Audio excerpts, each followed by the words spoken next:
Findings namin, hindi ko masara yung investigasyon kasi marami pa ring mga issue katulad ng sinong tumulong sa ICC, yung tungkol sa eroplano na nanatiling bukas at masalimuot. So, nais kong ipakita ang isang video na nagawa na ganito rin ang pahayag. Simulan po natin ang video na maaring mapanood ng ating mga kaibigan. Enero 28, 2024, sa first Maisog Rally sa Davao, nagliyab ang balita at social media. Matapang, walang preno. Mr. President, baka susunod ka sa dinaanan ng tatay mo. Diyan ako takot. Ayaw ko mangyari sa iyo yan. Nagbato ng maaanghang na salita si dating Pangulong Rodrigo Duterte laban kay Pangulong Marcos tungkol sa di umano'y paggamit ng droga at ang kontrobersyal na People's Initiative. Sino man magsabi na walang paki ang Senado sa usaping ito, isa lang ang masasabi ko, walang gamot sa kakapalan ng mukha mo. Sa Senado, sa kapareho at sumunod pang mga buwan, si Senator Amy ang nanguno. Pakialam sa PR, wala kayong pakialam sa PR, wala kayong pakialam sa PR. Siya ang unang nagtawag ng pansin. Siya ang unang nagtanong, para kanino ba talaga ang PI na yan? Marso 2024, sa kabila ng bangayan sa harap ng sambayanan, narinig natin si Pangulong Marcos. Matatag, matapang. The International Criminal Court has no jurisdiction over the Philippines as we remain to have a working judicial system and law enforcement mechanisms. Walang jurisdiksyon ang ICC sa Pilipinas. Sa sabon, nagpagpag siya ng balahibo. Ang hindi natin alam, paghupa ng alikabok ay nagsimula ng ilatag ang plano para muling sumagi sa ICC. Kaya pagtungtong ng Mayo, tahimik ngunit mabilis ang galaw. Isinumite ng DOJ ang legal brief para sa posibleng pag-aresto kay FPRRD. Isang pagkataksil na walang nakapansin. Hunyo, umutok ang balita. Nagbitaw si VP Sara bilang DepEd Secretary. Tendered my resignation as the Secretary of Education effective July 19, 2024. Isang babae ng tapang ngunit walang nagawa dahil sa likod ang tama. Agosto, isinagawa ang unang Quadcom hearing laban kay FPRRD habang inuusig ng COA ang confidential funds ni VP. Ang hindi natin alam, sa gitna ng lahat ng ito, itinalaga na ni PBBM si Marcos Lacanilaw bilang Special Envoy ng Transnational Crimes na siyang magsusuko kay FPRRD. At maluwag na rin pinapasok ng bansa ang mga tiga-ICC noong Oktubre.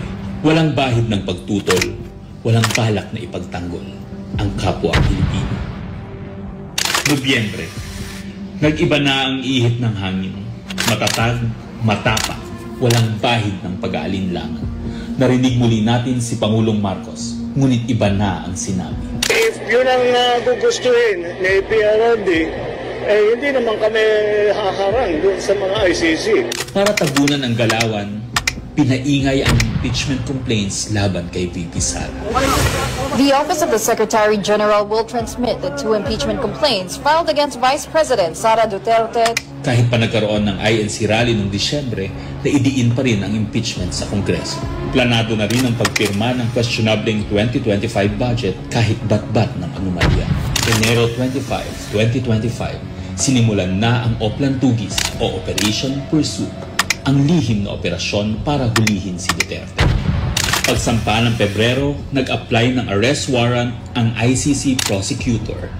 Isang tahimik na pag-uusig habang tayo'y pinaiikot ng mga rally at press release. Marso, muling nilinlang ang bayan. Humingi daw ng 60-day extension ang DOJ para sa EJK report noong Marso 6. Pero ang totoo, nakabinbin na ang arrest warrant mula sa ICC chamber Marso 7 hanggang 10. Ang hindi natin alam, Marso 11, 2025, sa kanyang pagbalik sa Pilipinas, hindi pa man bumababa ng eroplano si FPRRD, isinagawa na ang pag-aresto. Maingay ang paligid, magulo, pero ang dating Pangulo ay nanatiling kalmado.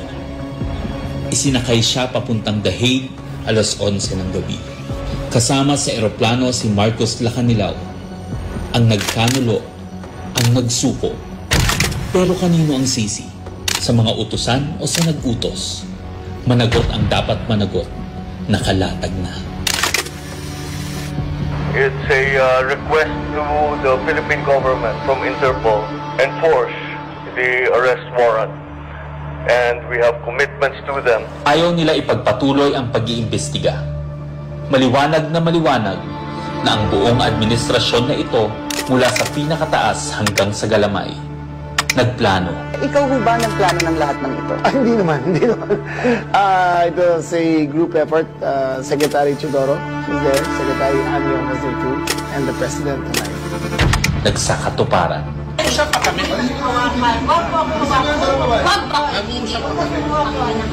Kayo mga Huwag mong hawakan yung nanay ko! Nagkagulo. Tayong magawa. Wala tayong magawa dahil mismo ang gobyerno. Nagtakpanan. Mamili ka. Kapag warrantless arrest, edi may period.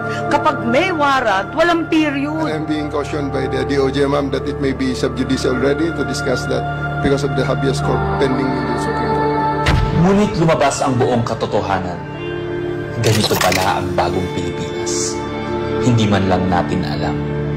Tahimik ang pagtataksil. There was no red notice and what was issued was merely a diffusion. Tahimik ang pagwasak. Paliwanag mong maigi, representative ka ba ng Pilipinas or representative ng Interpol? Pipili ka lang. Nirepresent ko po ang Interpol NCB Manila. So mali itong papel na to. Harapan ang pagtalikod.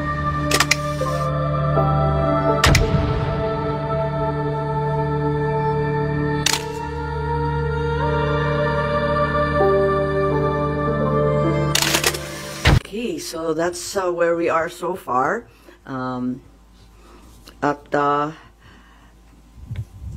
Mahirap hindian ang sinasabi sa videong yan na may isang malawakang plano na may kinalaman sa politika at sa 2028.